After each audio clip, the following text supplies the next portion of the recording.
So that's why I got interested in doing like stand-up comedy. So I went to this comedy coach, right? And he's this real old guy who'd been a comedian for years and years, so he knew everything. He said, that's why you gotta follow the 3 rules of comedy, right? The 3 rules. Rule 2 is subvert expectations.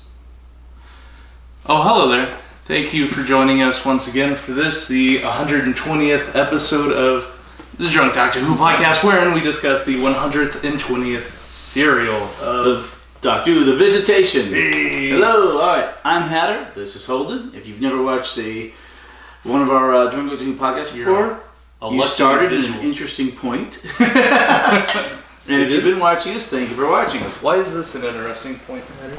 Well, they didn't start at the beginning, and they didn't start at the beginning of the 21st century. They just started somewhere in the middle of the 5th Doctor. I'd say the beginning would be an interesting point to start. Alright. How long it takes. Oh, so anyway, The Visitation. The Visitation. Da-dum. We've been visited. A semi-historical? Well, no, it's not a true story because there's science fiction elements. Semi-historical. No. The science fiction elements make it sci-fi. But you're right, it does take place in the past. All right, so episode number 120. It is May 29th, 2023. Happy Memorial Day. Thank you. Happy Memorial Day. Number of episodes, 4. They aired from February 15th, 1982 to February 23rd, 1982. Remember, that's because this particular season is going Monday, Tuesday, so 2 days a week. So the first episode was on the 15th and the 16th, then the 22nd, and then the 23rd. Companions are Adric, Nyssa, and Tegan. And the antagonists are the pterodactyl, the rats, the plague, and one android. One android. Yeah, the disco android. Seriously, you can't see it on here. Bedazzled. And here's the pterodactyl, there's the disco android. You can see some of the rhinestones on there. There's some of them. Man, Nyssa and the box art. Nyssa and Adric weren't even on the cover. They didn't make the cut. They didn't make the cut. Too many things happened. I feel like we're not going to be seeing much more of Tegan. She's on her way out. Tegan's trying to go home. Okay. Speaking of which, Tegan's trying to go home. That's literally how this serial starts. Yeah. She's all dressed up. She's in her uniform for her airline. And she's trying to go home. And the Doctor and Adric are trying to get her home, but there's a problem. Wait, with the... What's it called? The thing. Like the liptoid nodes or something? Yeah, that. The There's a lot of jargon in this episode. In this serial, yeah.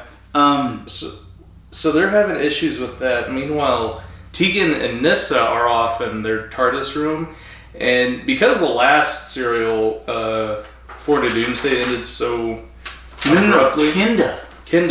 Yeah, Kinda. What's on Kinda go? Oh, kinda. So kinda. It's pronounced good. Alright. Kinda kind of ended pretty quickly, so they're just now kind of decompressing and Right. So this is like right after Kinda, and Tegan's talking about, I just remembered, I was taken over. Well, Nyssa was asleep for a 48-hour nap because it was vacation. It was on vacation. She was on vacation for like 3 weeks. I guess a nice southern France vacation or something. Yeah, Nyssa got taken over. All the stuff that you watched the last episode happened, and she's like, I just realized what happened to me. And the Doctor and Adric are trying to get the TARDIS to land properly, and there's so many problems with the console and all that. As always, yeah. As always. It's always kind of janky. They land the TARDIS at Heathrow, about 300 years too early. A little early, yeah. So Tegan and Nyssa just kind of... I really like that scene between them because they're connecting and they're just kind of... Mm-hmm. You kind of see a relationship between the two companions. You know, they've developed a friendship over their adventures together. And Tegan, she's just going like, I got mind controlled again. I'm ready to go home. And Nyssa's like, yeah, I get that. So they walk out into the control room and the Doctor's like, we're here. We're a little early. the scanner opens up and they see forest, and she's like, "Well, they've let the grounds go a lot." Did we say what we're drinking today, Heather? No, we did not. What are we drinking? Coors Light. Pinot Noir. Pinot Noir. You're trying to make your alcohol something that it's not, the same way you usually claim to be somebody you're not. Yeah. Today I'm drinking Pinot Noir, and I am Ryan Reynolds. Yeah, right. What are you drinking? Magna Sean Flame. Connery. No. Magna Flame. Haller. All right. I'm drinking Magna Flame. Okay. What would you, if you could choose any drink in the world, what would it be? For free. Any one drink, one cocktail, one, whiskey, the most expensive drink for free. As a one shot or forever? No, just one drink. You get to drink it once. Just one cup. Like a genie comes out of your bar. He goes, "I'll make you any one drink for free. Any ingredients you can think of."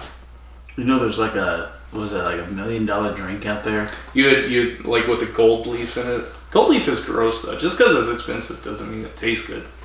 You could say that you bought a $10,000 drink, or you drank a $10,000 drink. So you get some some bragging rights along with that. I don't know if it'd be an enjoyable experience. Every review I've heard on really, really overly expensive products is they're not good. They don't taste good. It's just the fact that they're bougie. I don't know, actually. I really honestly don't know. You'd have to do some research, right? You look up a really expensive whiskey. Wait. I just wanted to try this one really expensive Japanese whiskey. I forget what it's called. Mana. I would want to drink Mana. What is it? That's a good one. Is the food? Is that a mixture? Yeah, no, it's the food that God laid out in the desert while they were going. He gets you your 40-ounce cup, and he just puts a loaf of Mana in it, and there's your drink. I'd be willing to try it. Yeah. I don't know if that qualifies as a drink. Well, we don't know how unless it's liquid it was. Mana potion. I thought it fell from this nourishment. I think it's solid. Alright. Anyway. If I were to guess. Yeah. Alright. Ooh. I saw the light bulb. Yeah. What was that thought you just said? I would want to drink Jello shots. Yep. I had those. Made with the tears Saturday. Of Bill Cosby. Gross. He's still alive. Like, that's not even... You could have said that tears of anyone, but you chose an old comedian that's still alive. Because he hawked Jello forever. Yeah. He was the Jello spokesman. And that's like saying you want a pair of D&D dice carved from Richard Gygax's bones. Gary Gygax. Gary? Oh, Gary who's Gygax. Richard? Why do I always call him Richard? I don't know. Maybe he had a son? I get Gary Gygax confused with Richard someone. Richard Garfield? The inventor of Magic the Gathering. That's the one! I get D&D and Magic the Gathering inventors. Well, they're owned by the same company currently. But that's probably why. Alright. Because he used dice for both of those games. So you could have a set of dice carved out of either. I feel like Gary's would be cooler because you have like the 8 different. The only D&D reason dice. you use dice for Magic it's is just because of the counters D&D and stuff. Yeah, the D&D the D&D stuff that invaded Magic. So Gary's bones then. We'll make dice out of Gary's bones. That'd be cool, right? There was a Knights of the Round Table. Is that a comic about that? What's Knights of the Round Table? It's a comic book. Comic strip? It's a comic book. Started out as a strip and became it's actual comic book. And the inventor of the role-playing game died. And they went and they talked their way into the funeral and they rubbed their dice on the corpse to give it luck. That's crossing a line. What if you were Richard Gary Gygax's brother? How would you feel about that? Would you just be like, I get it? Would you be like, that's really rude? I don't know. Would you rub your own dice on your brother's corpse? Here you go, buddy. One more for us. The original D&D was actually made by Gary Gygax and David Anderson. Anderson or Anderson? Yeah, David was the math guy, and Gary was like the I think art and the design. I've met David. I never. You've met him in the '90s. Wow, that's when you were working there. Before I was working with Coast, but then I think I did meet him again when I was working with Coast. But on the original books, his name is there too. Kind of like the guy who helped direct Star Wars and The Empire Strikes Back, who wrote the story along with Spielberg. Yeah, not Spielberg. Who did Star Wars? George Lucas? Yeah, Lucas. There's another guy that wrote the story with him. I thought it was George Lucas's wife. No, there was a guy who was writing the story with him and helped. Star Wars? His roommate? They were roommates, right? I don't know about roommates, but he was doing the story with him, and he helped direct some of the stuff from The Empire Strikes Back. Oh. But then, on Return of the Jedi... That was Spielberg, right? No, on Return of the Jedi, George Lucas was going a different direction than the guy wanted to, because he took it a more fun little bitty teddy bear way. They had a fundamental disagreement. George Lucas said it's all about the visual spectacular, the merchandising.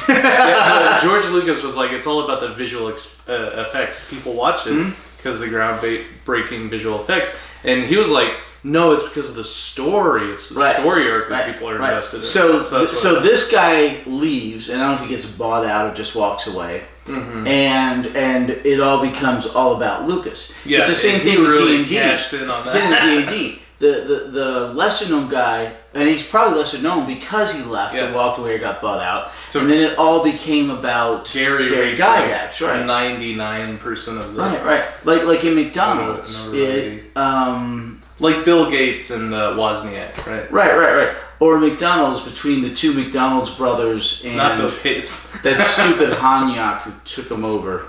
Wait, what about McDonald's? Have you ever seen the movie The Founder? No. Okay.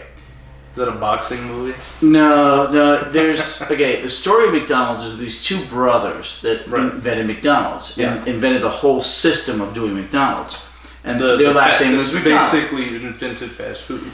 Yeah, and there's a guy who came in, and he's played by the guy who played Batman, Keaton. Yeah, Michael Keaton. And he's gonna be in the new Flash movie. Yeah. Are you gonna see that? Hell no. All right. Not a Michael Keaton fan. Yeah, generally speaking, yeah. Not a. Who's the guy that plays the Flash? Ezra Miller. You're not an Ezra Miller fan? I stopped watching the He's getting DC in so much trouble. He got arrested like 3 times. I'm not a big Ezra Miller fan either. He seems like a wacko. But anyway, so these guys at McDonald's, and this guy comes in and talks them into franchising it. Mm-hmm. And then he eventually takes over and buys out the McDonald brothers. Just by... he bought them out. Yeah, by basically force of will. And they only had like the... And he became super crazy rich. So it's a thing where you've got, 2 people who are partners or 3 people who are partners, and the one ends up becoming the dominant, and the others get forgotten about. It's that dichotomy between like the mom and pop shop and like a true entrepreneur that's profit driven. Those concepts kind of clash. That was yeah, and I guess most of the others were too. Yeah, but But there was Gygax and Anderson. Anyway, backtrack. So they land. They land on Heathrow. Well, Heathrow is going to be in 300 years, way outside of London at that point, and it's a small village. They go out to look around, and they run into some villagers with shillelaghs. Well, yeah, who are burning sulfur. Gunpowder. They're doing cleansing with gunpowder. Sulfur and potassium. Whatever you make gunpowder out of. What was the other one? Sulfur and potassium carbonate. Whatever reacts with sulfur. Yeah. Anyway. Gunpowder. They're using gunpowder. So they're doing those as cleansing fires to keep the village forest safe. Because the plagues. So back then they didn't really know what caused the plague. So sometimes burning out. Yeah, we areas. don't. If animals would carry the plague, they'd Yeah. burn out like parts of the forest and drive the animals away. Right. We do not know inside the story as of yet that there is a plague. But the people wearing masks was a bit of a they had the throwback. bandana masks. I wouldn't say it's a trigger, but damn, I'm not a fan of that. Oh, you're talking about the pandemic, COVID, the lock-in. Yeah, all right. No, that wasn't comfortable. I do think it's very kind of story-esque that the plague was going on, and the doctor shows up and he's calling himself the doctor, so they're like, oh, he's like a plague doctor, right? You know, with the that never comes out. No, I mean like they don't say it explicitly, but you kind of think that that's what they're thinking when he introduced himself. Never ever. Nobody ever stops and goes, "Oh, he's a doctor." No. In fact, because he's talking about what was his, Mace. Richard Mace hit his head, and the doctor goes, "You know, you're gonna be fine. I'm a doctor." That's the only time that even comes into play. So I imagine... And that's 2 episodes late. No, 3 episodes later. He introduced himself to Richard as the doctor, so I assume that Richard was thinking, oh, he's here because of the plague, because he's a doctor, right? He came here to treat people. So I like how this sci-fi Time Lord shows up and he kind of fits into the historical narrative that's going on. That is done so infinitely much better. It's very subtle, yeah. In the Gunslingers... Where he's Doc Holliday. Doc Holliday. That was the greatest. Exactly. You know, that was a true historical, yeah. Yes, that was a true historical. That was a great one. All right. Okay. I like the intermissions with the mirage. Interludes. No. I could have done without the musical interludes. I loved it. It made it feel very like, you know, Old West Rango kind of. You must have been really drunk. Okay. It's a parody of like the Western TV shows because this was like in the 1969 or whenever the Doc Holliday episode was. Right. So that's 1965. 65. So spaghetti westerns were huge in black and white TV. So they're doing a parody of one of the most popular genres. So they're like, look, we're a western. You know? Kind of like zombies today. Like zombies are super popular, or at least like 10 years ago. Everything about the media was all zombies. You know, you get The Walking Dead, it blows up. So back then it was spaghetti western. So they're like, this is our western episode. So I liked it. It really played into TV so it's a historical that, you know, today is like a historical. It's a true historical, not one with a sci-fi element, which is the difference. Historical squared, because it makes you feel like you're watching TV in that era. No, it's like this one. It's set in the past, but it's science fiction. It's not historical. Now, next week, Black Orchid is an actual historical. There's no science fiction elements. Until the last one. They don't have any historicals in the new stuff. Not true historicals. They all have a sci-fi element. I'd count that as a historical. No. Because how else are you stop adding the sci-fi element? There are several episodes of the modern stuff that would have been so much better without the stupid sci-fi element, and they would have been true historicals. I think if you pitch it to PBS, you go, hey, we want to do this history kids show, but, you know, with a sci-fi element, they'd be like, oh yeah, that's a historically educational TV show. This is historical. Doctor was originally built around half sci-fi, half historicals. Yeah. So it's perfect that their modern day historicals are both sci-fi and historical. It's kind of a mesh of No? No, you need true historicals every once in a while. Well, and I mean, this is the Black Orchid's the last one. Yeah. Okay. All right. Okay. All right. Hold on. Okay. All right. Spoiler alert. Spoiler alert. All right. So anyway, the Doctor. Which, if you haven't seen Visitation, why are you watching this podcast? Because we're entertaining. We have 40 whole subscribers. We get an average of about 8 views. And all 8 of those people have seen the Visitation. Probably not. Who knows? Because why else would they be watching? That's true. Right. Anyway, we're not ranking high in the algorithm, so they have to be very specific when they search on YouTube. I honestly think there's some people in South Korea watching this, ironically. That's all our. That's all our. I would love that. If someone overseas was using our podcast to practice English and learn English. I would love to see a reaction videos of our podcast. Not of the episodes of our podcast. We should do a reaction episode of our own podcast. Of our first podcast. We should do a reaction. You puked twice. Yeah, 3 years later, our very first podcast. 4 years later. 5. We hit 5 years next month. 1.5 next month? Mm-hmm. Alright, it's settled. For our anniversary, we're doing a reaction episode. We're going to record our reaction to our first podcast. Yeah. I don't necessarily know how to do that. Well, I'll hop on Discord. I'll screen record. You'll be on Discord, and we'll just stream it and watch it together. And we'll get both of our live commentary reaction. Maybe. Alright. Okay, anyway, so... Stay tuned, next month. No. Anniversary special. Reaction. Right. It's almost June. July. July is our anniversary, I believe. Like 34 days. You have the notes. We have it on the... Anyway. 35 days. Let's get to the cereal. 5 weeks. Anniversary special. Tune in. Live. 6 weeks. I'll still be on vacation in 5 weeks. 6 weeks. Anniversary special. Month and a half from now. Put it in your calendar. Live. Nobody will be watching us live. We'll be live. You won't be watching. You'll be dead. Recorded live. Watched later. Recorded live. Okay. Alright. Anyway, back to the cereal. You remember where we were? Captain Crunch. Okay. They go out. They run into the locals. The locals try to capture them, thinking they're carrying the plague. They run away, and then they hear this guy in a... They run away, they hear this guy in a tree, and what's his name? Mace? Richard Mace. Richard Mace. He's like, I can keep them at bay for you, and I have a hideout nearby. And oh my gosh, his voice is fantastic. A highwayman with a great vocabulary. Later we find out that's because he's a thespian, and he has a voice.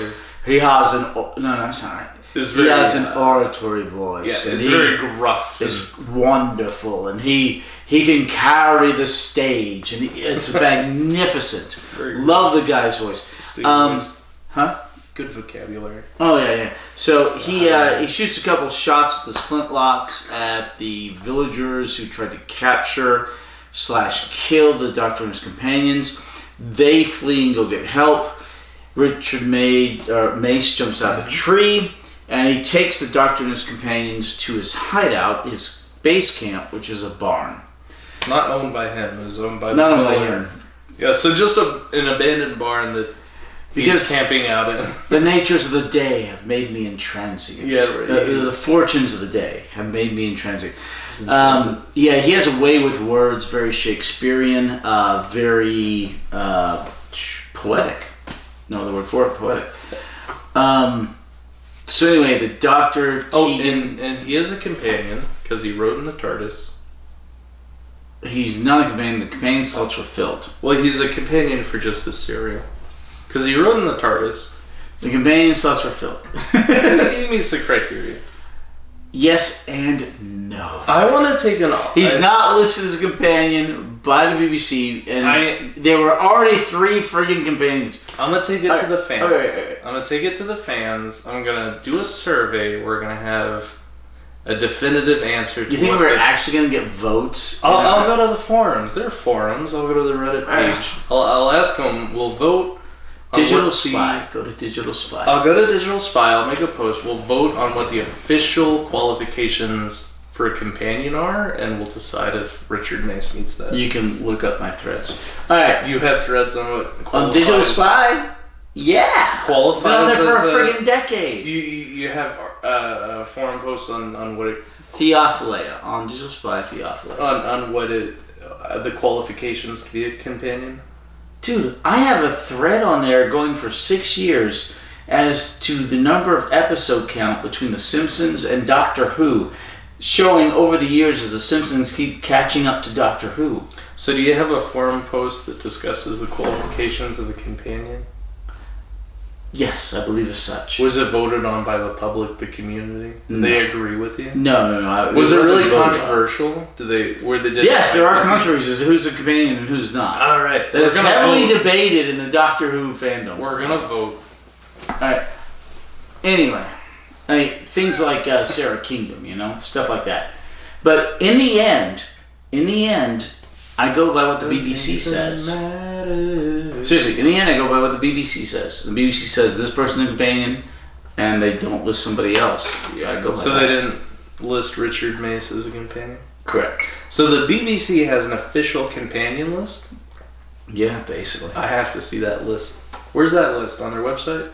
BBC.uk/companions, Doctor Who. No, I don't know the rest of that. /Doctor Who /companions / Feel free to look it up. / qualifications / by Hatter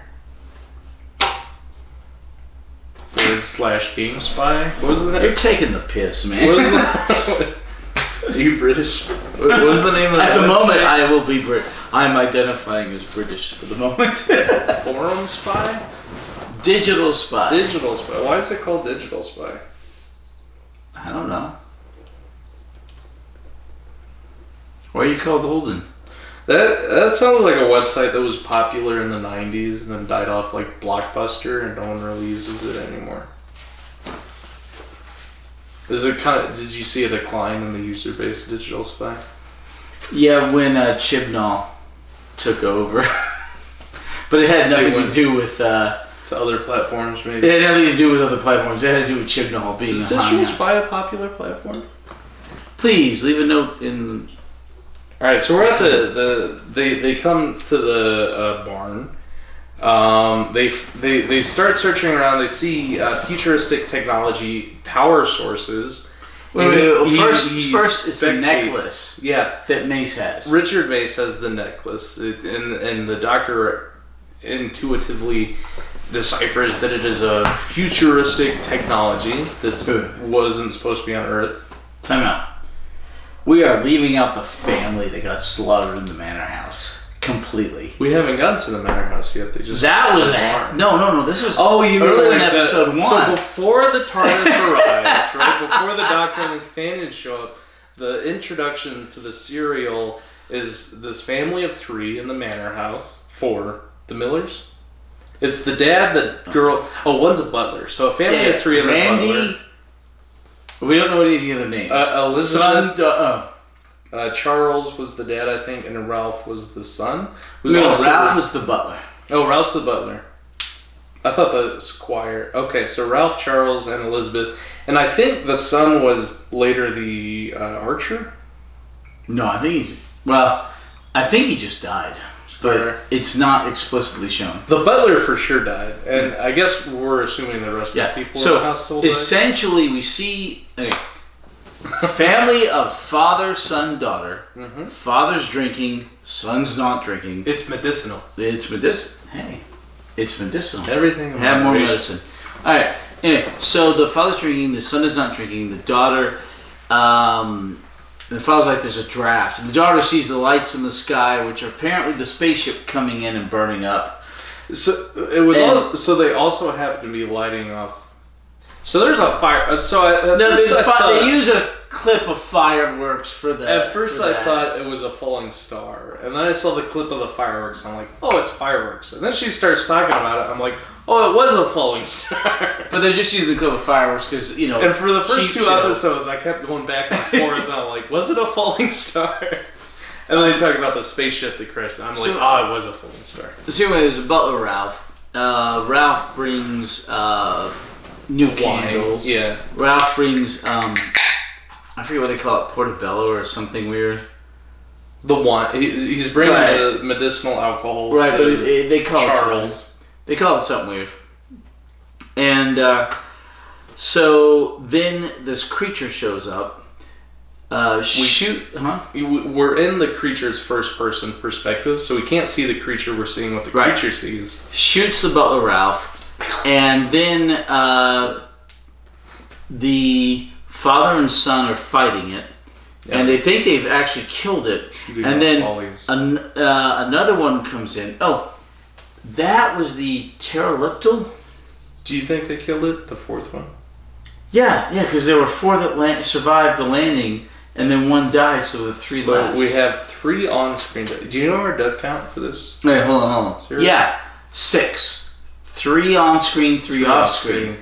Okay. 1 android and 1 sonic screwdriver. Spoiler alert. Yeah, so 4. 4. Okay, so on-screen, there are 7 deaths. There's 3 on-screen. No, 4. On-screen you have the pterodactyl. The sonic screwdriver doesn't count. Oh, Ralph, the sonic screwdriver, and Charles. Well, who's the third guy that died? Hold on. Wait. Okay. Oh, the Miller dies, right? Someone died. Hold on. The on-screen deaths. In order, you have Ralph. Hedman. You have the pterodactyl. Mm-hmm. You have the sonic screwdriver. And you have the 3 pterodactyls that were stuck in the house when the fire came down. That wasn't necessarily on-screen. They were off-screen when they died, right? Well, I'll count that as 3 more off-screen. So there's 6 off-screen. Right, 3 humans. 3 humans and 3 pterodactyls. 2 mechanical devices. Okay, so on-screen, the very first Ralph. Then you had the 1 pterodactyl. Then you had the sonic screwdriver. And the android. 4 on screen, 6 off screen, which was the 3 of the family, and the 3 late pterodactyls. So our death count is 2. No. 3. Wait. Our death count is 3. Our death count is 10. 4 on screen, 6 off screen. You could argue 9 because it's sonic screwdriver. 3 on screen. Okay. And the sonic screwdriver. The sonic screwdriver doesn't count.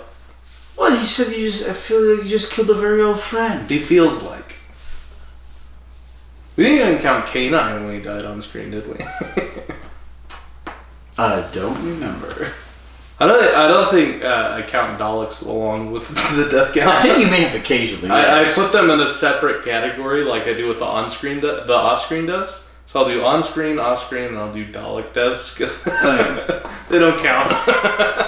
Oh my gosh. Okay, so they're in the barn. They're looking around for other technology or whatever. All right, they found the power packs. Yeah, they found the power packs. So they're like, this is more space technology, like your necklace. He's like, we need to find the source of this. And Richard Mace is like, well, they're following stars. And he's like, oh, they're by the Miller house. And the doctor goes, oh, we have to go to the Miller house. Oh, and the plague's here because the omens. Yeah. The bad omens, lights in the sky, never a good thing. Plague. So everyone's very defensive. That's why the villagers were chasing you. They thought you were plagued. Also, we can't go to the Miller house because, they probably won't react well. And the doctor, he eventually convinces everyone Let's go to the house. Under threat of the, I think the villagers roaming around looking for him. Right. So they go to the house, and the Miller is taking stuff away, and he almost runs over the doctor's companions. He acts incredibly... Oh, yeah. He acts incredibly like robotically, right? Automatedly, which we find out later he is.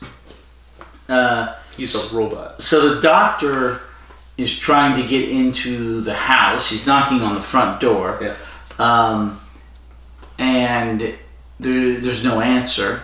And Mace is like, could you knock a little less humbly, sir? A little more humbly. He's afraid of the landlord coming out and whipping him for disturbing him. Voice whipping him, yeah. They're very defensive. The plague's going on. They're not going to react as kindly as visitors. Yeah. So, it's very archaic. Okay, so the doctor goes around with Nissa. They find a loose window pane. They climb in. They look around, and they eventually let everyone into the house. They go, hey, there's no one here at all. And the doctor is looking around and he finds a wall that makes no sense because it's the bottom of a staircase. And usually you make staircases to go somewhere. So Nissa lets everyone in, and Nissa leads everybody to that wall. The doctor has disappeared, and then a hand locks the door. Yeah. So they're stuck in this passage, which is about 20 feet long. The stairs there. The android hand, right? Right. Here's a wall. Here's the door. Everything's locked, and like, oh no, doctor. Did we end of episode 1? Yeah. Did we talk about the appearance of the android as he showed up? Almost. We're almost there. So all we've seen thus far is a hand. No, he showed up in the precursor. So first we're in the first person perspective of the Pterodactyl. He gets shot. And then we, at the end of the introductory clip, we see the android come out. We assume he's who killed Disco Android. Yeah, so he's totally bedazzled and bejeweled with all these little rhinestones at every. It's a really weird costume. Yeah. I don't know why they decided to make it so. 1981 Disco Android. Here's my theory: is right. Who wrote this one? Terry Dix, or the director? So whoever it was, the producer was Jonathan Nathan Turner. Yeah. Well, whoever was doing like the costumes, it was Bring Your Daughter to Work Day. They're like, hey, sweetheart, I gotta design this villain costume, and she goes, oh, Daddy, I want to help. And she gets her new bedazzling rhinestone kit she got for Christmas. And she just goes to town on the robot costume, and the dad's like, what are you gonna do? We'll roll with that. It's a sci-fi. They won't care. It's the 80s. No one cares. 1981. Yeah. That's my theory to the. All right. So episode 1 questions. Right. So why does the robot look like that? It was 1981. That's the only explanation. It has to be Bring Your Daughter to Work Day. 1981. So Tegan's getting ready to leave the show on this. She's trying. She's so trying to leave the show. She is. She's like, I want out of here. Which is usually indicative to the to her actually leaving. I mean, usually the character is that. Wait. Is that what's the word? Belligerent. They're actually leaving. That self-preservative. Okay. So here's where Hatter and I disagrees. Is I relate to Tegan's character. I think she's one of the only people that acts like they're not in the sci-fi TV show, which means her acting's believable. She acts rationally, and she has human reactions to things. Because she's the only human in the TARDIS. The other 3 are all aliens from different planets. And as a human, I can totally relate to her emotions. As she's just been a punching bag this entire season of mind control and damsel in distress plot devices. So if I were her, indwelt, captured, tortured, because she never wanted to become a companion. She wasn't like Adric that snuck aboard the ship, right? She wandered into it accidentally. It was a mistake. So ever from the beginning, I think it was an actual police box. Yeah, since the beginning, she's wanted to go back to the airport. And her life is just put in danger time and time again. I prefer Mace's reactions. So I like Mace because he's better suited for a companion role. Yes. It's not Tegan's fault. She's not in the military. She's not in unit. She's not a highwayman from the 1700s. It's not her fault. 1600s, 17th century. 17th century. Turns out to be 1666, if you see where we're going with that. So it's a semi-historical, as in the plague and the London fire. That happened. It ends up creating the London fire. Which is why it's a semi-historical. It talks about historical events, but they're explained with sci-fi. Correct. It's not a true historical. It's a semi-historical. All right. So anyway, everybody goes. Did we talk about the roasting battle in episode 1 where Tegan and Nissa are complaining about the doctor? And Nissa, Tegan was wanting to go home, and the doctor's like, "We're here." And then she finds out that they undershot it by 300 years, and she just lets him have it. She says, you can't get us I'll anywhere. put a claim on the land and make rich when I she get says home. you're worse than a broken clock, even a Because at broken least clock, right twice. which has to be like the worst insult for a Time Lord, I imagine, right? That's almost like a racial thing. that's a slur to a Time Lord. Okay, everyone calling him worse than a broken clock, though. Everyone in this serial is short. They're short-tempered. Rightfully the doctor, Adric, Tegan especially.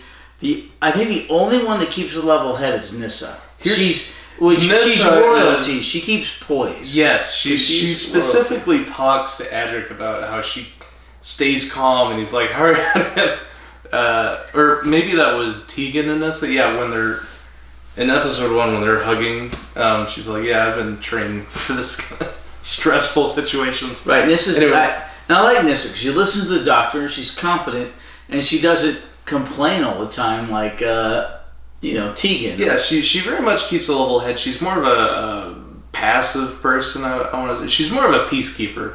So she's royalty. She has poise. Yeah. So everyone's short this episode, even including Nyssa with her passive demeanor, because even she says, when she's talking to the doctor and he gives some non-helpful response, and even Nyssa goes, "Why do you always answer uncomprehensibly?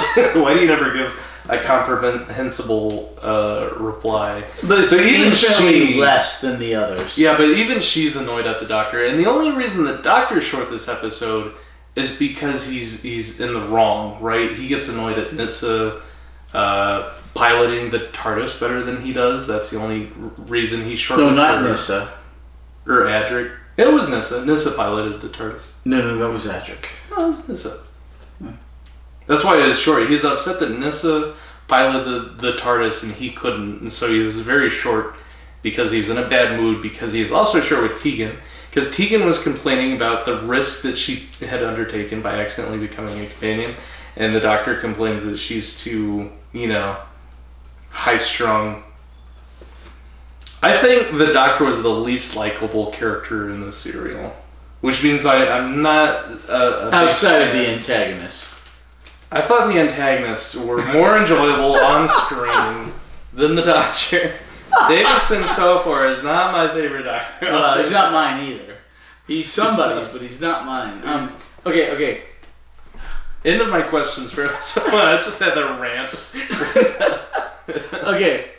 So yeah, Davison's a problem in this series, but I think you will find Adric did and does most of the flying of the TARDIS outside the Doctor. I don't think it's definitely not Tegan, but Nyssa may also have enough knowledge to do it. Nyssa was the one that piloted in episode 4. She was the one that piloted the TARDIS. Well, let's get to episode 4 and talk about it. Okay. So episode 2. They discover that the door was locked. Now we're in, and the doctor disappears. And they're like, "Oh, where'd the doctor go?" And he pokes his head through the wall, Harry Potter style. What's the name of that train station? Something 2B.5. 9 3/4. 9 3/4. Yeah, he sticks his head through the brick wall and he goes, "Ah, I found the door." And Richard Mace is like, "Oh, that's a great illusion. I gotta learn that." So they walk through this holographic illusionary wall, and they end up in kind of like this garage space, and Mace is just like, "I gotta learn that trick. That's great." Yep. And then something happens where... Okay, so looking around in this basement type area, the android shows up again, right? Yeah, hold on. They go to several doors. Most of them are locked. And then they find one that's unlocked. They go inside, and they notice that the air has a weird smell. Yes. It's the sulfuric gas? Sulfuric. Not sulfuric. Oh. It's something close, but it's like sulfuric or something gas. I don't know what that is. It's science fiction. Okay. And they're like, "Well, why would you have the atmosphere like this?" He's like, "Well, someone who needs that to breathe properly." Oh, yeah. They find... Your head is bigger than my head. Tilt it back to where... There you go. Your head is still bigger than my head. Oh, looks great. And you have hair. You look like you're on vacation. So they walk into this room and they discover this avocado-looking mechanical thing, and it's kind of like it's spewing the gas necessary respirating. for other creatures to breathe. Yeah. So while they're there and they're looking at this, and the mace is taken away by the wine. Oh yeah, he's found the wine. He's running around in the Miller house, yeah. right? He's making himself home. He's talking about looting it. It's like, let's find the wine chest. And they walk into this room, and he goes, "Let's go find the gold." And he's like, "Wait, the wine you're talking about." There's wine right here. Help yourself. He's like, my hubris. I'm so focused on looting, I don't behold the treasure. I am so focused on the hills that I cannot see what is at my feet. Says it very poetically. And so he gets into the wine. He pulls Adric over. What does that taste like? And he's like, it tastes like nectar. Well, what is that? What does nectar taste like? In the meantime, this android looking like death comes in. Yeah, so the bedazzled thing is also very embarrassing. Disco robot, yeah. Yeah, so he puts on this death-like cloak to cover up his bejeweled, bedazzled gem. Disco-ness. And he also puts on a mask to cover up his big forehead gem, and it's just a skull mask. So now he looks like, the Reaper of Death, the Grim Reaper, with the black cloak and the skull face. Yeah, he comes in and... Now, would you say the appearance... So we talked about the bedazzled appearance with the android. So now, in the android's disguise with the cloak and the mask, he intentionally dressed like that to inspire fear in the villagers, right? Yes. Now, do you think he was playing on the already sort of legend of the Grim Reaper, and that's why he wore that iconic skull mask and the cloak? Or do you think it was a semi-historical thing where they're saying, hey, this caused the Fire of London, and this caused the fairy tales of the Grim Reaper? No, the Grim Reaper predates he already existed. The 17th century by at least 1,000 years. So they did their research, and that's why he dressed up like that, was specifically to invoke that image. Yes. Because later we see him with like even the scythe. The scythe, yeah. Yes. He really pulls off the look. The whole imagery, yeah. Yeah. Well, when people are afraid of a plague, seeing the Grim Reaper in a, as the doctor put it, parochial area, it's going to be annoying. So the android shows up. With the cloak. Mace shoots at the android. The android fires, hits Adric, knocks him down. First he hits Nissia, and she's out cold, right? Or Tegan. Tegan. Then he hits Adric. Yeah. Tegan and Adric go down. So Tegan goes out cold, and Adric is still conscious, but he's like paralyzed, and the doctor's like, can you feel your legs? And so Mace runs away after he fires and doesn't damage the thing. Yeah. Mace runs away. Nissa and the doctor stay to help Tegan and Adric. The doctor grabs Nissa and says, run. She says, I'm going to help. No. Run. So here we have Nissa being a good person. She's ready to sacrifice herself in the attempt to save her friends, and the doctor's abandoning his companions. No, the doctor tells her to run. He's saving her. He stays to help his companions, but he realizes he cannot defeat the android, so he runs. And he tries to figure out a way to defeat the android. We have companions finally questioning all these tropes of the doctor about how he gives unintelligible answers to things as excuses because he doesn't want to explain to his companions that he got it wrong, and then he gets mad at his companions or indignant at them doing things better than he can, and he gets upset that he can't pilot his TARDIS. There's a lot of character flaws of the Doctor coming to light here, and for this Doctor. Yeah, no, the Doctor in general, because the Doctor's always had this problem of kind of being harsh. Each Doctor is different, though. So each Doctor has a different personalities, but they keep inheriting the same character flaws of pretending like they know everything and pretending like they're capable of accurately piloting the TARDIS, and that hurts their pride when every time they have to admit that they don't have full control over the TARDIS. In the modern stuff they do. Yeah, so every single Doctor has that character flaw, and all of those are being brought to light in the serial, and all the companions are finally like calling him out for all these things. That you've seen. You've seen.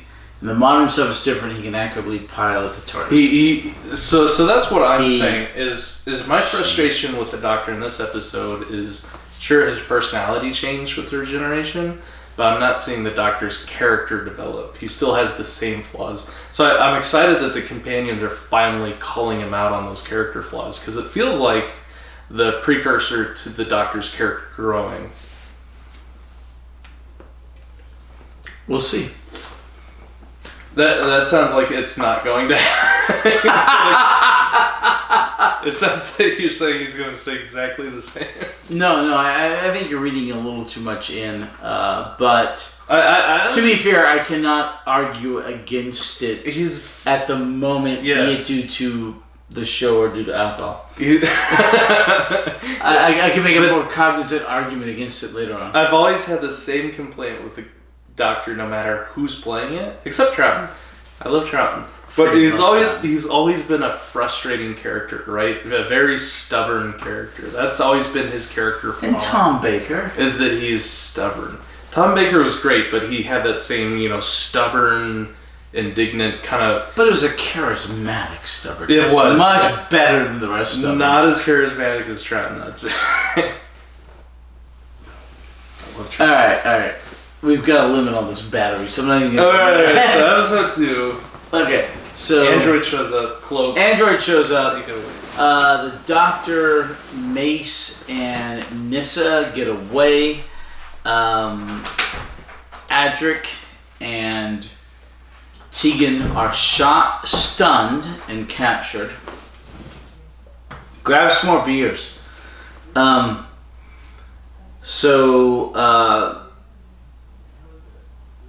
The Dr. Tegan, Dr. Nyssa, and Mace leave the house. They go outside. The Doctor tries desperately to get Mace to help him save Adric and Tegan. Mace will have none of it. He's a 17th century Englishman trying to understand things that it would be difficult for a 21st century human to understand. He's like, you ask too much of me, Doctor. I can't understand. And he's not willing to help. So the Doctor and Nyssa have no choice except to go back to the TARDIS and rig up a device, a sonic device, that would shatter the android. Because the only way to help is to shatter the android.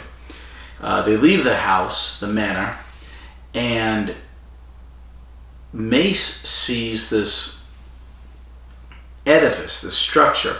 And it turns out it is the top part of a ship that's been buried in the earth. So the three of them, the Doctor, Nyssa, and Mace, go into this ship. Turns out it is a lifeboat, a pod, from the main ship that burned up in the atmosphere that caused all the fireworks.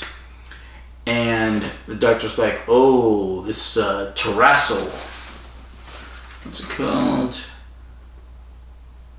Pterodactyl. This is a pterodactyl ship.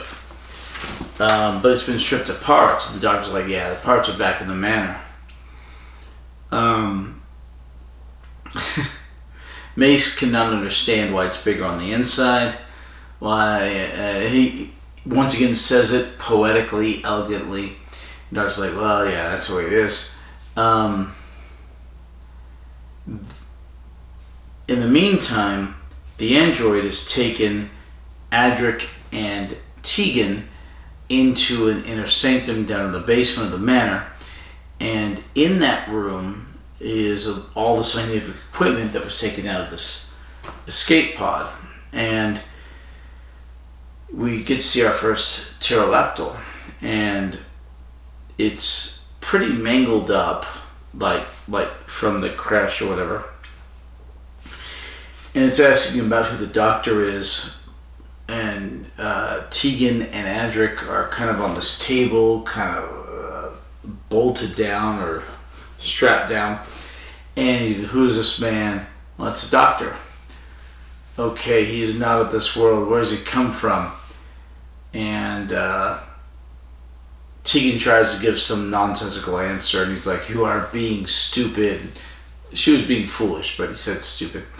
And then Adric starts to give up some of the information about the TARDIS and about the planets and stuff like that, and where everybody's from.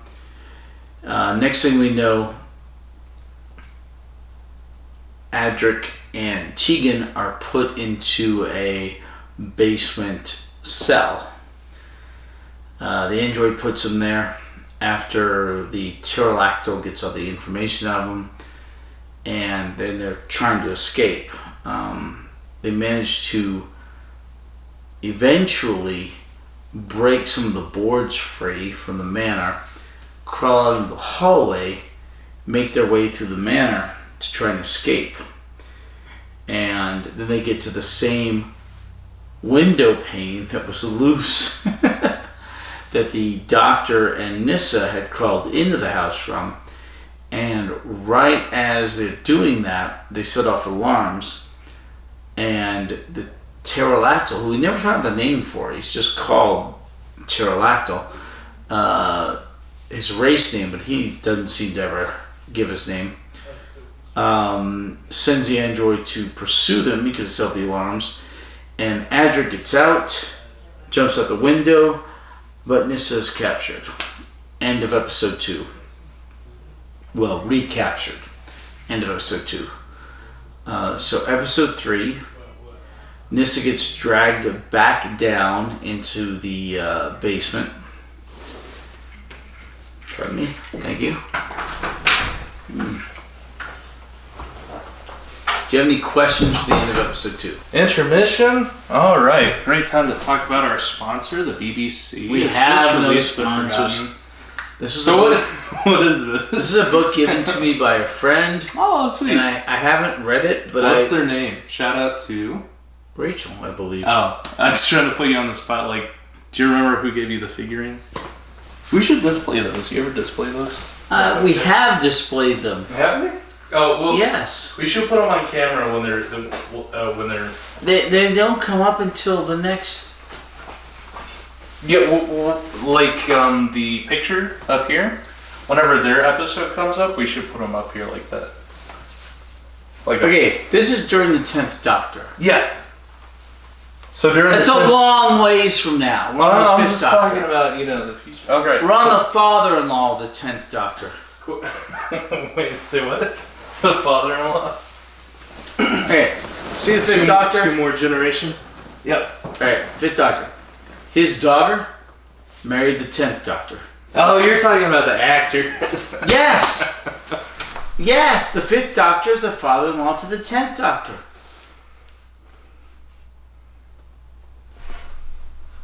I think we've talked about this before. Yes, we have. 2 or 3 times. So there's a... And the Doctor's daughter, which is the daughter of the Doctor, the 5th Doctor, that person plays the daughter's doctor, who is a clone daughter of the 10th Doctor. That actress ended up marrying the 10th Doctor. Yes. Do you notice that Davidson's voice cracks a lot? In this serial, yeah. Does that happen often? Or is it unique to this serial? Do you think he had a sore throat and that's why he's cracking? Or was that intentional? I think he's holding in a bit of frustration and rage. It gets, very high-pitched at moments. So you get the sense that... Yeah. Anyway, I'm reading this, or I will be reading this currently. Shout out to the person that gave us the figurines. Who did the figurines? Steven gave me Shout out to Steven and Rachel. If you want to have your gift featured on the podcast set, give it to Hatter at Hatter's House of Games. Thank you. That's the end of this episode's sponsor placement. There are no questions. Davidson's voice cracks a lot. Oh boy, mind control again. That was a plot device in last episode. Kinda. And the episode before that. There's a lot of mind control in Doctor Who. Apparently humans are easily mind controlled. apparently, does that come up in the new stuff a lot? Like, is that the Yes. plot point of every third episode? No, not every third episode, but it happens. A lot of mind control stuff going on. Okay, it was worse in the third Doctor. Pertwee. Oh yeah. Yeah, with all the master stuff. Yeah, the master mind controls everybody. Yes. Well, he'd even need like a device to mind. He would like hypnotize them. Yeah, so that was his thing. So every episode with the master, you'd have the master hypnotizing people. So like everything was just. But it was still mind control. Someone was mind controlled. So every other episode, the Doctor was like, "I'm gonna break you out of your mind control." It's like, oh boy, again. Yeah, and Tooraloo-ra-loo-ra, Tooraloo-ra-la. Do you feel insulted that you as a human are being portrayed as easily mind controlled? No. You're an inferior race to Time Lords. Is that upsetting? That's rude, right?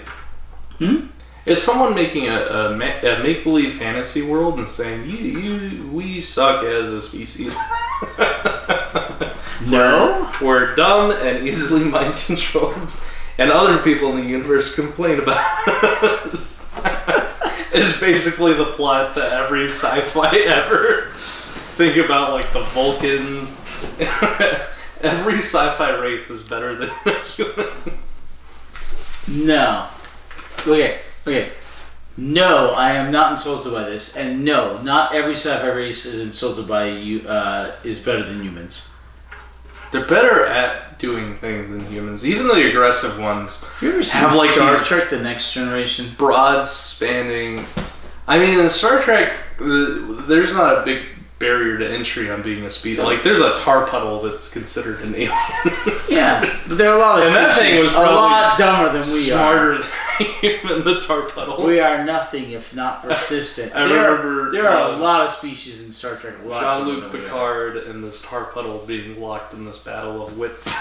He said, "You will fold to my demands." He goes, "No." You're a puddle. Episode 3. Okay. Tegan was just recaptured by the android. Adric got away. He's running off. This time, mind control comes in a bracelet form. So, the very end of episode 2, you talked about the execution, right? So that's the end of episode 3. The end of episode 2 was the execution.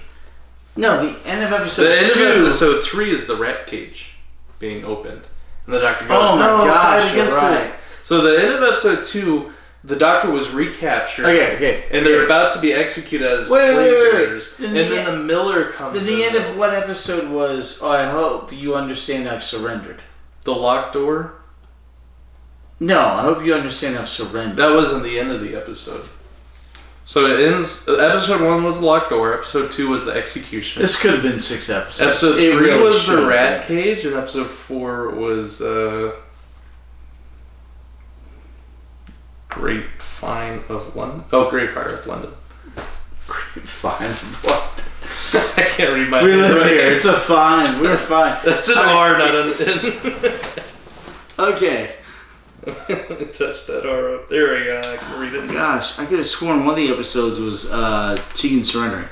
It was a pivotal moment. That was like a halfway point in the episode. It was a climax before leading into... I could have sworn there was a recap of that. Anyway, Adric runs off. Tegan's recaptured. She gets fitted with a bracelet.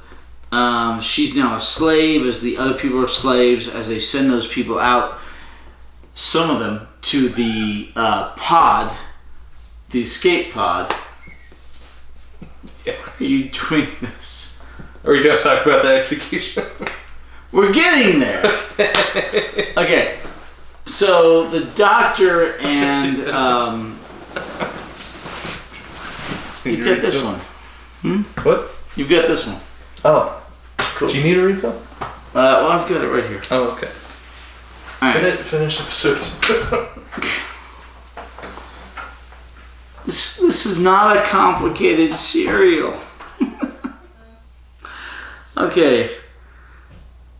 So the Doctor, Mace, and Nyssa go into the escape pod. They're confronted by 3 controlled people, an archer, a poacher, and an axeman.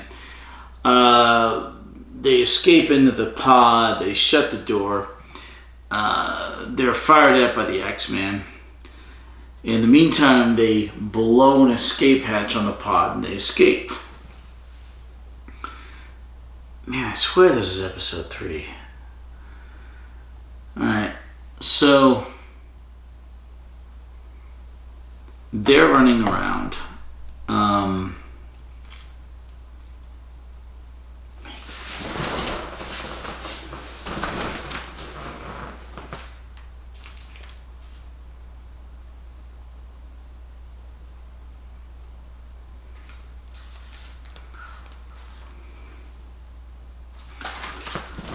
Alright, so they escape and they're running towards the TARDIS. The doctor wants to get the sonic device working. Mace is like, I can't go any further, I'm dead. And the doctor's like, well, we need to keep going. And he tells Nyssa, he's like, why don't you go into the TARDIS, work on the sonic device, you are competent, you are good, you can get it done. And Mace and I will go find the Miller. We can't waste any time. So they head back to the Millers because he's apparently somebody who can get in and out of places, and they talk to him. End of episode 2. No, almost. They get to the Millers. I'll leave again. No. They get to the Millers. They're looking around. The Miller takes off, and in the meantime, they're just about to leave. They're looking around their stable, and a bunch of villagers show up with shillelaghs, and they overcome the Doctor and Mace, and they're forcing them down to the ground, and they're about to execute them. There's a callback to a line where there's 3 of them chasing them, and then Richard Mace was like, I'll shoot him. He's like, don't shoot him. It might be a dozen. 10 will show up, and then exactly 10 showed up to recapture them.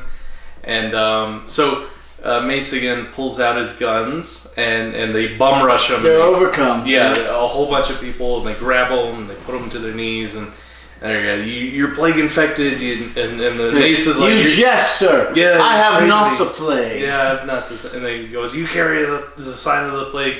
And then in comes the executioner with the hood and the scythe, and he's about to cut their heads off. End of episode 2. Then the doctor goes, oh no, not again. So what is he talking about? Not again. He's been executed before. It's true. He did. There's been at least 2 cliffhangers where he was about to be several doctors, yeah. So, but several that he was about to be. So he's about to be executed in general. And what was your favorite Doctor execution? What? Do you have a favorite execution of the Doctor? Mine was, I don't remember which serial it was, but it was something to do with this primitive magical tribe, and the Doctor disgraced some sort of custom, like he walked into their holy chamber, so they had to execute him, right? So they put him in the pit, and there's this stone that was going to crush him. And this happened twice during the serial. The first time is just the Doctor, and the second time is the Doctor and his companion. And the stone was coming down, and as the light came through, he used the light to burn through the rope that was, and they escaped before this. Wait, you're thinking the 4th Doctor serial. It was just the most elaborate execution. It felt like the James Bond laser slowly approaching. But they're being stretched out. Yeah, it felt very Indiana Jones. That's the 4th Doctor serial. So that was my favorite Doctor execution because it's just so outlandish. It was much more complicated than the off with their heads. Like, the writers really went out of their way to design this execution. They're like, well, they're these religious tribal people, so they'd have, some sort of elaborate contraption. Oh, yeah, right. What? I can't remember what serial it was, or the name of it. But it was with the in the matriarch and the lady that had like. Oh, she was fantastic. She had like shaman powers. She was whatever. Fantastic as a villain. Okay, so episode 3, the Doctor's about to be beheaded, and that's the cliffhanger of episode 2. Episode 3, he's rescued because the android walks in, again, draped in the dark cloak and the hood and the skull mask, and they go, "Oh, it's death, it's the plague," and then he grabs the scythe, and there the android is with the black cloak and the skull mask and the scythe, and go, "Oh, it's death itself," and all the villagers, they run away. Right? Yes. Okay, you skipped some stuff. Oh, I skipped the Miller showing up. The Miller said, "Don't execute him. I'll be right back. We have to capture it." So the Miller shows up. Yes, don't execute him. Don't execute him. We have to capture him. Alive. And the villagers, they're like, why? They're plague carriers. We need to execute them. But the Miller, who's kind of like the town elder, he's has the emerald bracelet on with the diamond inlaid thing. So he's being mind controlled. And so the Pterodactyls are mind controlling the Miller, and they say they want the Doctor alive because they want to question him because they recognize he's not a normal Earthling and that he has a TARDIS. Later on, we find out this is because they want to steal the TARDIS because their ship crash landed. They needed the TARDIS, not because they wanted to leave Earth, they wanted to stay on Earth, but they needed the TARDIS to go and get like slaves or some alien workforce. We'll explain that later on episode 3. But yeah, so the Miller comes in and he goes, "Don't execute them, we need to take them to the manor." And gosh, it doesn't say the villager's names, but like one of the head villager mafia it's like just this what do you call that, a militia, like a crowd of people.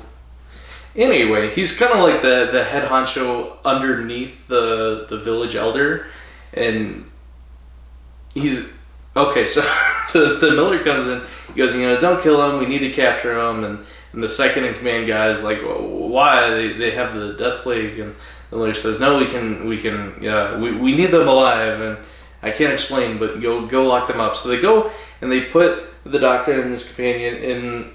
They lock them up. In a room, and then the android comes out and scares all the villagers away, and he grabs the scythe, and there's the iconic Grim Reaper imagery. So what else happens? The Doctor's imprisoned with, who is he with? Nyssa? Yeah, he's with Nyssa. Yada yada yada. Tegan and Adric, who were abandoned by the Doctor and Nyssa earlier because they were shot by the android and kind of stunned. The reason they were stunned and not killed was because the Pterodactyls wanted them alive for some reason. Again, because they recognized the Doctor had a TARDIS and they needed that technology. So, but the android then went to try and track down Nyssa and the Doctor, who were locked away by the Miller and the village militia. Meanwhile, Tegan and Adric wakes up and they're like, "Man, the Doctor's never around when you need him," right? He's wait, no, it's Adric and Nyssa, and Tegan was with the Doctor. And so Nyssa says, "The Doctor's never around when you need him." So we're in a... Adric said that. Adric said that. Yeah, you're right. So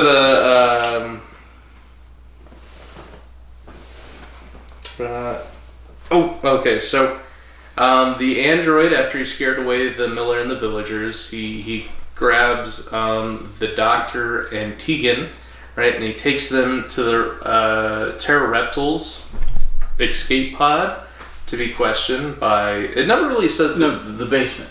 Yeah, the basement thing. It never really says the Pterodactyl's name. Yeah. Then I think they refer to him as Headman in the closed captioning. So there's 3 Pterodactyls still alive. The 4th one died.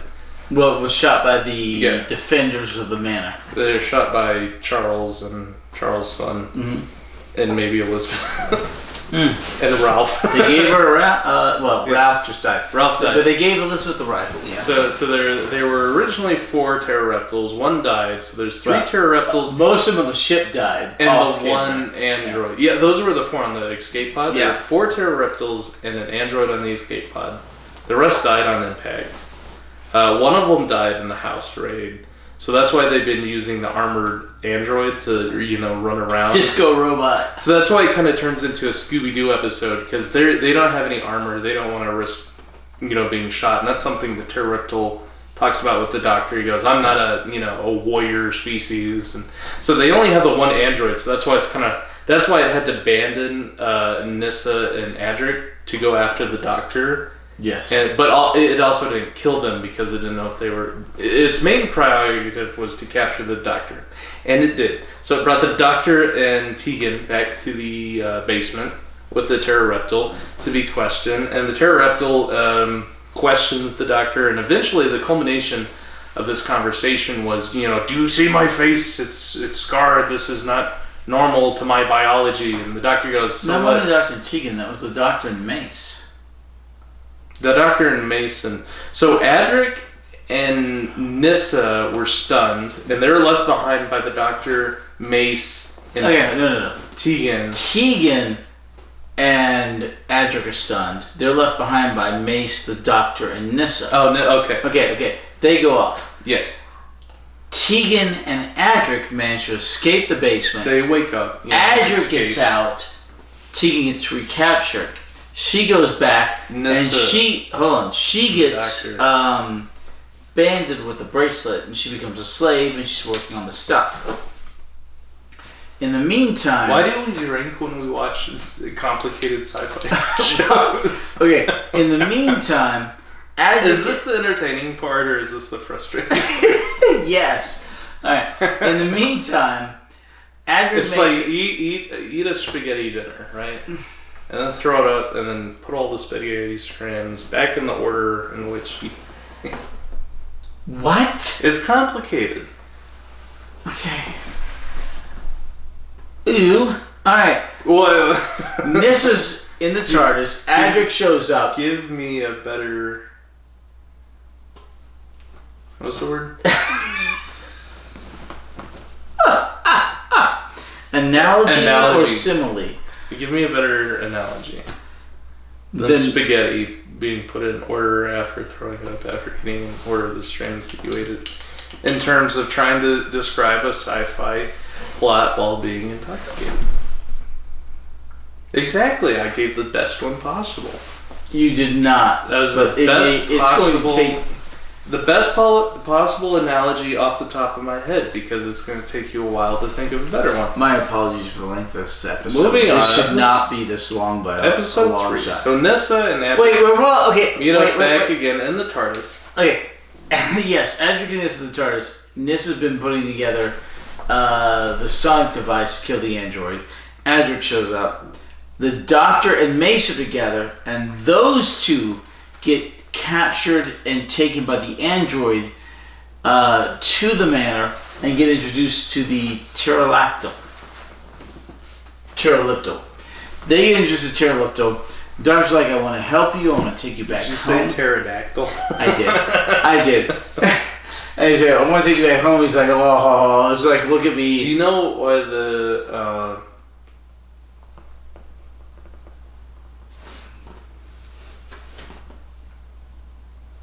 back to me. I forgot the punchline. Because the P is silent? Yeah!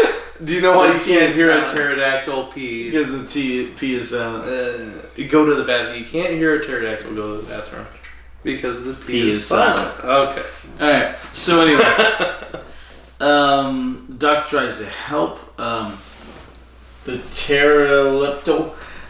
He says, no, I don't want your help. Can we talk about the word pterodactyl? No.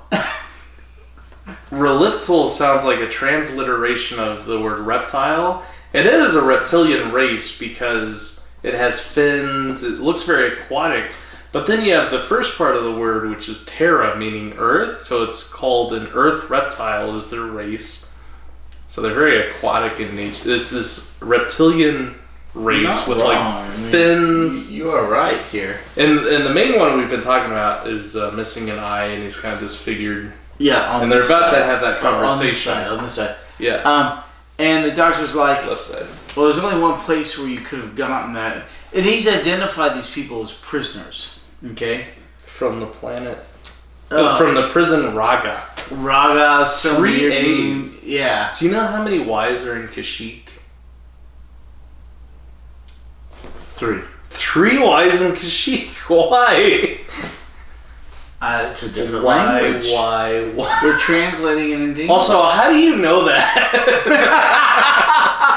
Why does anyone... You just know the answer to that off the top of your head. You know how to spell Kashyyyk. Do you speak Wookiee? No. Why do you know that? No. Alright. Educated guess. Can you spell all of them? How would anyone guess that there are 3 Y's in Kashyyyk? Well, nowhere in any language are there 3 Y's in a row in one word. I don't think there's 3 of any one letter in one word in a row in any language. I would definitely have to think about that. I don't think that there's 2. So letters repeat themselves by 1, and there are multiple letters in the same word, but never more than 2 in a row. There's never 3 of the same letter in a row. In English, for sure, but I don't think in any language. Except Wookiee, when you're spelling Kashyyyk with 3 Y's in a row for no reason. I would have to think about that. Anyway, episode 3. We're well into episode 3. Okay. Almost at the end with the wreckage. Yeah. The bracelets come out. They're recaptured.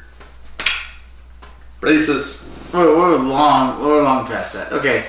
So that happens.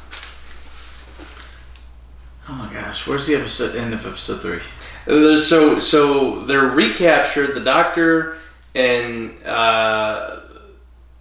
Richard Mace and Tegan are all in the basement. Oh god. The Terror Reptile leaves in a very James Bond villain-esque, where he's like, "Ha, here's my plan. Plague, rats. Now you know my secret. We're gonna plan." release the plague in He explains the crash landed city there, close to here, and they're fugitives of the law. They can't go back to their home planet.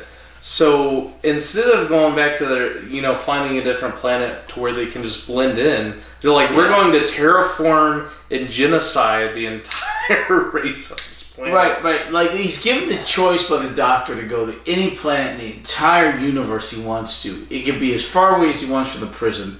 Mm-hmm. He'll never be recaptured. It can be as lush as he wants. They don't want that. They want to kill everyone on Earth and build androids to serve the 3 pterodactyls left. So here's where we get back to my initial question of, do you feel insulted in sci-fi movies as a human? Because here's the recurring plot point in a lot of sci-fis is his justification as a pterodactyl is, I don't care about human life because they're animals in my eyes. Just like humans conquer and enslave and breed and slaughter animals for food, we slaughter humans for our own survival. Like, their life doesn't mean as much as ours. I don't feel insulted by it.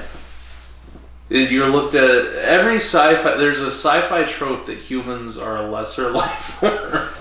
Yeah, but I don't feel insulted by it. Yeah, me either. I think it's probably true if there were. I can't feel insulted if I relate to it. So controlled Tegan and controlled Mace. That's why he wanted the TARDIS the whole time, because he's like, we just gotta kill the humans because they're too willful. And we have to go get and they're too violent. He wants to get a more passive alien race to enslave so they can restart, the Earth as their own empire. And I am not left-handed. Alright.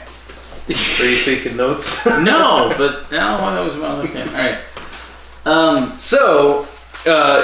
That's so after he gives his James Bond dialogue, he goes, He mind leaves. control. You're going to be left to die of the plague, and I'm gonna test that on you. So I've got the plague. Unleash it here on London. rats, He's like, why on earth? They're already going through a plague, and he's like, but my plague is better. There's no survivor. We're gonna wipe them all out. We'll wipe them all out. It's a better plague. And so there's Mace with a gun. And there is Tegan, who's going to release the rats to kill the doctor. And the Pterodactyl on his way out, he says, don't even think about escaping. Their program, what's to prevalent kill you in their mind is to kill you at any side of escape. So when the doctor goes, no, Tegan, don't release the rat, Richard she starts releasing the rat. Whips out the gun in his face. and she's slow. End of episode 3. Episode 4, basically... The doctor manages to, because he showed a power pack release earlier. There's a bunch of electricity. So when they were looking through the barn, the miller's barn, they found the power packs, and he was explaining to Richard Mace because he kept saying, I don't believe anything you're saying. I've seen all these trickeries. Yeah, because it's not an illusion. This is technology beyond your comprehension, and to prove that point, he takes the power pack. And he discharges it, and he creates a lightning arc. So from Richard Mace's perspective, it's lightning in a bottle. So he goes, okay, yeah, you have technology that's beyond my comprehension. So the doctor uses that power pack, he discharges it to shock. He tases Richard Mace, right? Yeah, tases him. And then he just goes and overpowers Tegan, and he takes off the bracelet. And then he takes off the power packs for each of them. And they both come to. Mm-hmm. The mice are not released, or the rats are not released. He gets out. He says, okay, we need to get out of here. They managed to get out. Okay, and we talked about the sonic screwdriver dying. Yeah. Oh, and the sonic screwdriver dying. Yeah. Doesn't count as a death. Does it count? Is the sonic screwdriver a companion?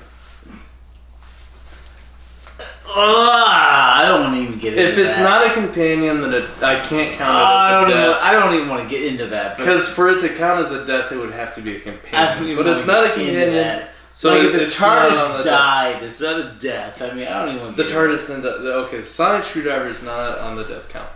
It doesn't count. Because it's not a companion. So they get out, and they're trying to get out. But K9 would count, right? Because he's a companion. Yes, absolutely. So the screwdriver is a companion. What's the difference between a sonic screwdriver and sentience? The sonic screwdriver is not sentient. Correct. So the TARDIS is a companion because it is sentient. Yeah. No, the TARDIS is a companion. Yeah. No, what do you mean no? Long story, not getting it. Does the TARDIS... How long do you want this episode to be? We're almost done. We're about to finish the fourth episode. Questions. Getting into the TARDIS being a companion is like a 3-hour debate. Does the TARDIS ever talk? Yes. It's companion. The TARDIS in the modern stuff is embodied in a physical female form. Definitely a companion. Talks. Definitely. If K9's a companion, the TARDIS is a companion.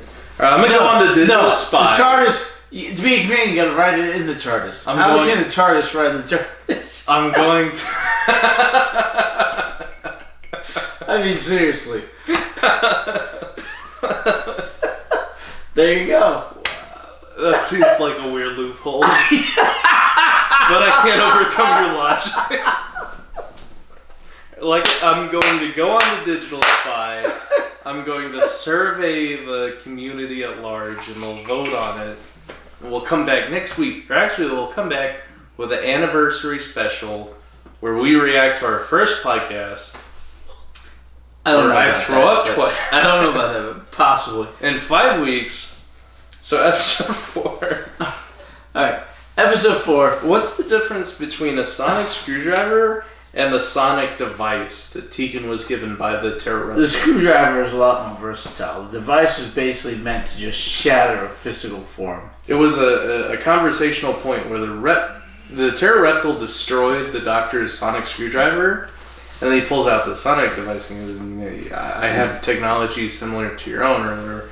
And then Tegan goes off and Nissa goes off and tinkers with it. The device is infinitely less portable, infinitely less malleable. Less portable, it's the same size. The screwdriver's like this. And the device was like this. It was not. It was it was about this big. It was like that big. It was a little bit tiny. No. What are you talking about? No. It was at least a foot and a half wide. And she set it on top of the rat cage when she is mind-controlled opening up. It's like that big. No, not Nissa. You're thinking Tegan. Tegan set the sonic device on top of the rat cage when she was she opening. didn't. So, and the rat cage was only like that big, so the sonic device couldn't have been bigger than that.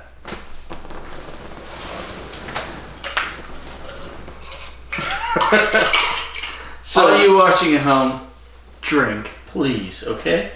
Thank you. Oh my gosh. That's my only question for episode 4. Okay.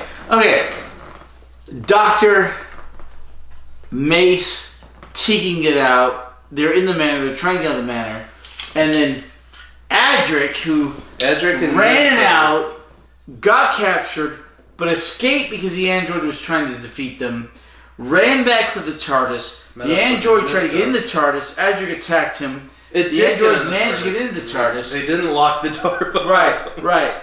The android he walked up to the door and he just pushed it. Right. He's lured into the bedroom for the companions, sonicked by the device that the doctor had come up with that Nissa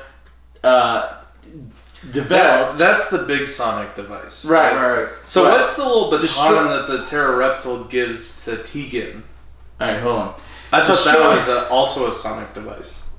Hell no. Alright. What was it? Hold on. Destroys the android.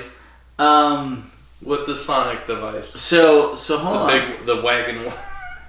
It's a plot device. So Adric comes in, and then they're trying to get the TARDIS into the manor to say the doctor, why are you pouring Coors Light into my cup?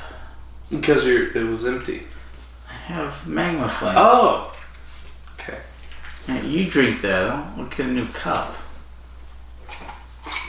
I thought you were there's still some magma flame in there. Oh, it smells like light beer. Not after you put the magma flame in it. I am not 100% sure of that. I'm pretty sure the alcohol content of the magma flame will purify whatever light beer that was. It's 60 proof. Yeah, that's going to obliterate whatever else was in the cup before it. Oh my god. I should pour this into your Coors Light. A little bit. Alright, let's go. Whoa! I don't think you're supposed to use a light beer as a mixer for hard alcohol. Hey, you just did that. Well, apparently. Alright. Episode 4. We'll go get a napkin. There you go. Oh, sorry for the length of this episode. Okay, cheers. If you're drinking at home, cheers.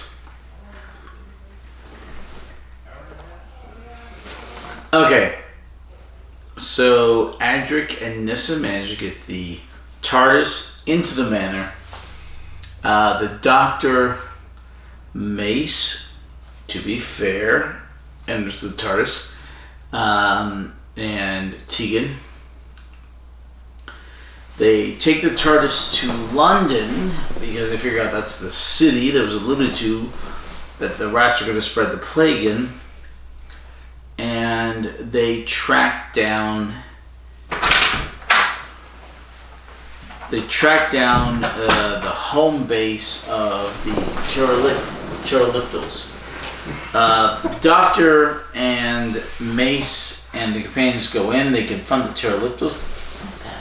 You got magma flame on the room. Will you stop that? It's on the room. Stop that. Alright, guys, I just got word from our producer, Lissa, that we're running on the 2-hour mark, which means we're about out of time, so we're going to wrap up this podcast. Our producer.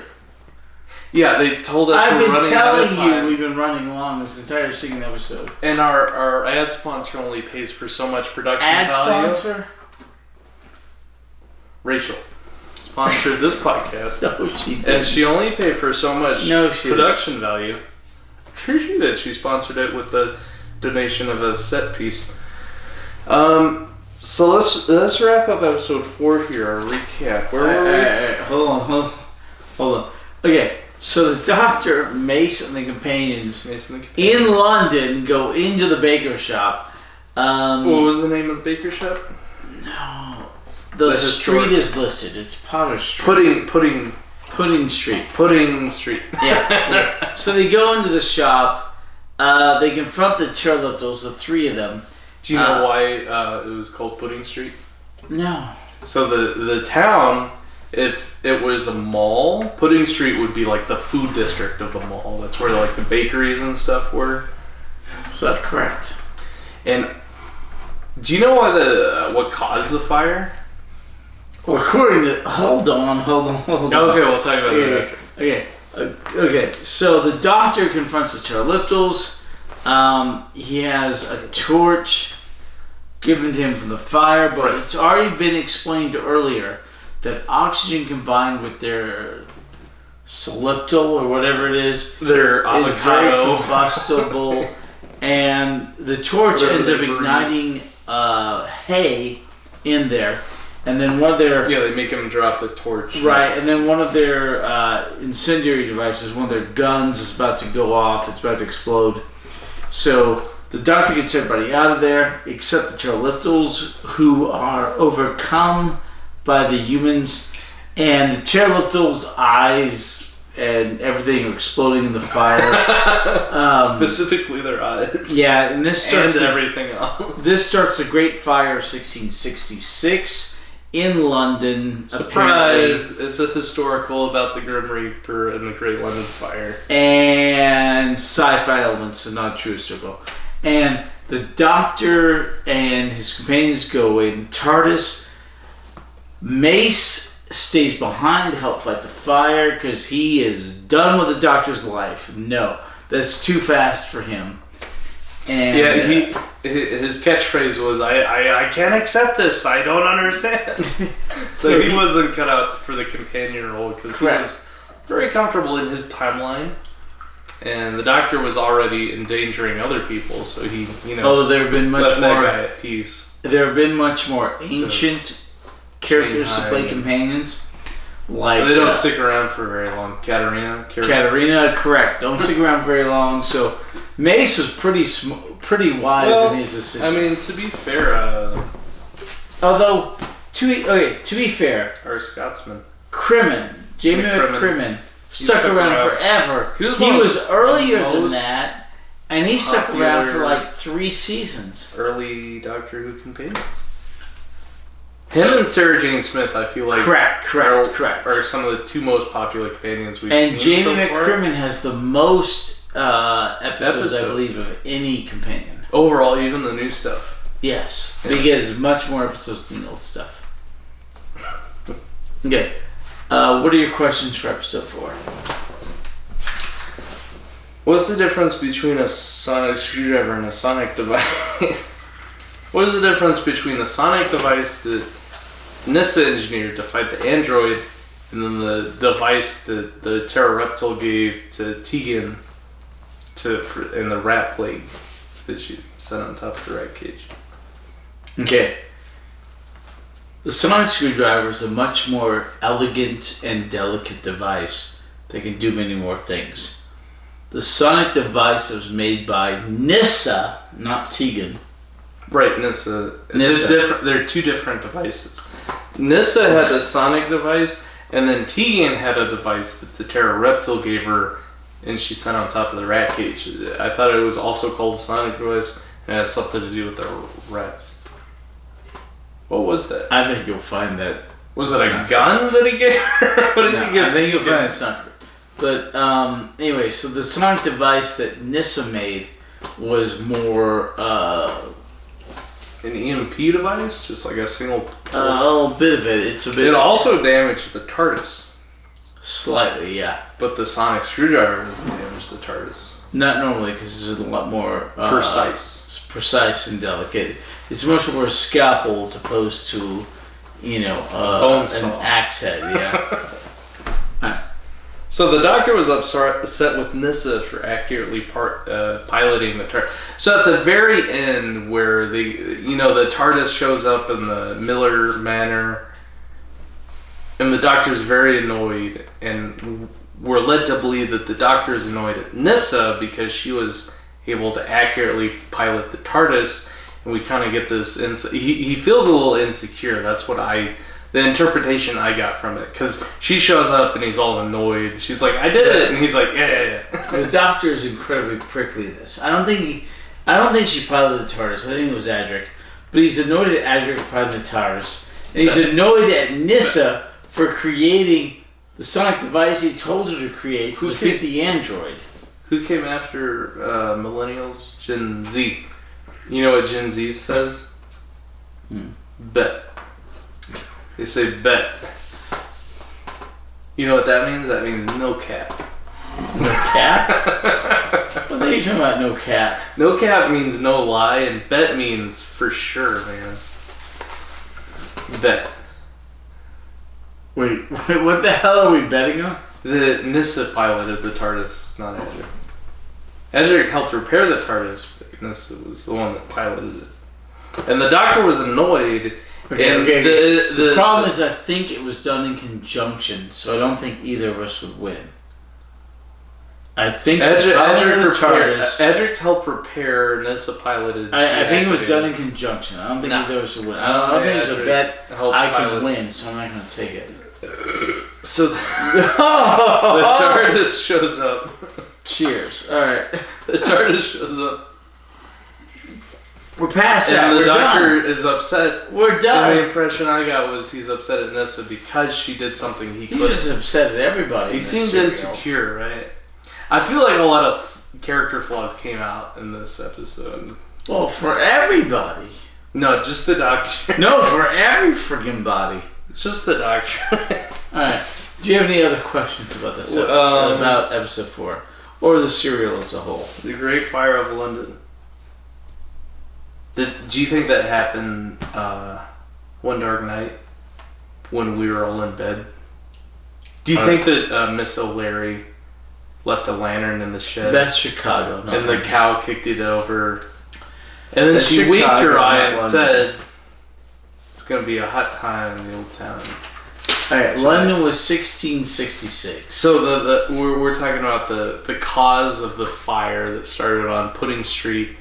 In 1666. And my theory is that it was a grain fire, because if you get the chaff from grain, and this is specifically a problem with those big grain silos, is they're super combustible, because the chaff that comes off of the grain, the fine powdered dust, is extremely flammable, and they have grain, it's basically explosions, right? It explodes. So my theory was Pudding Street was like the food court of London. It had like all the bakeries and stuff. Bakeries, they had big grain storage. I bet there's like a candle that lit that grain chaff on fire, and there's an explosion in like a grain storage, and it started the fire. That's my theory as to what started the fire. Yeah, you're wrong.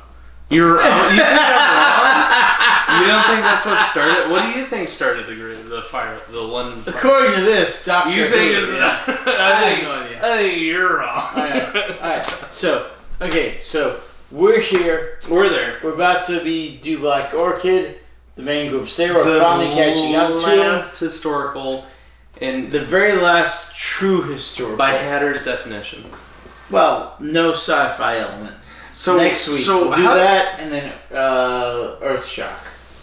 You have strong opinions on what designates Serial as a historical and what designates a character as a companion.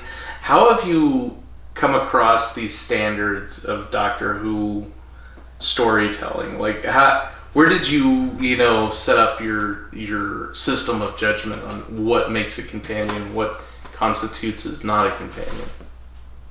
My gosh. Your opinion, is it... How much time do you have? No, is it a popular... Do you feel like you're subscribing to the status quo of the fan base?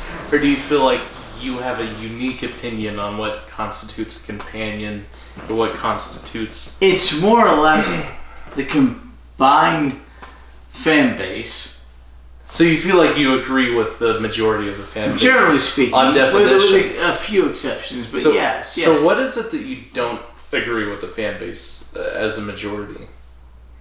How do you feel like you're kind of a rebel in terms of the fan base, where you disagree on the fan base as a whole? With the BBC. You disagree with the BBC? No. But with the BBC, about the BBC's own show. Mostly I agree with the BBC about their own show. Does the fan base mostly agree with the BBC? Yes, about the BBC's own show. So the fan base as a whole mostly agrees with the BBC, but you find yourself constantly, in disagreement with No. Not constantly, but occasionally in disagreement with the BBC. Rarely. Do you feel like you have any controversial Doctor Who opinions, like, the Doctor breathes through his butthole? Do you have that you think the majority of the fan base would disagree with? Do you have any controversial Doctor Who opinions that the average Whovian would say, no, I disagree with that? I have no earthly idea. Okay, so 5 weeks, we're gonna have our anniversary special where we react. 6 weeks, we're gonna have our anniversary special where we react to our very first podcast, and also LubbockCon coming to a panel near you at LubbockCon. We're gonna have a panel where we discuss these Whovian type topics of. Does the Doctor's... Right, what does it mean when the Doctor has... We'll talk about our anniversary and we'll talk about LubbockCon. Thanks for joining us as always. We'll see you next time. Bye-bye. Goodbye. What the hell are you talking about? I don't...